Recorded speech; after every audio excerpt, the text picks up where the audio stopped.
சப்பாத்தி சாப்பிட்டியா? எங்க போய் சாப்பிட்டா? எங்கன்னா இல்ல கடை பேரு என்ன? என்னது? சஞ்சனாவா?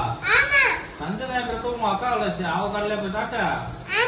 அவ கடை போட்டிருக்காளா? என்ன கடை போட்டிருக்கா?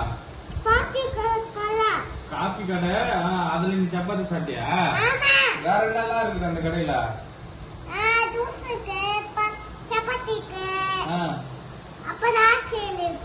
என்னது?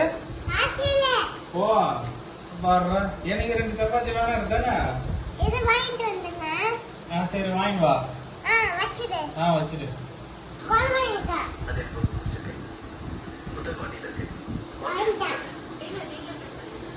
Hello,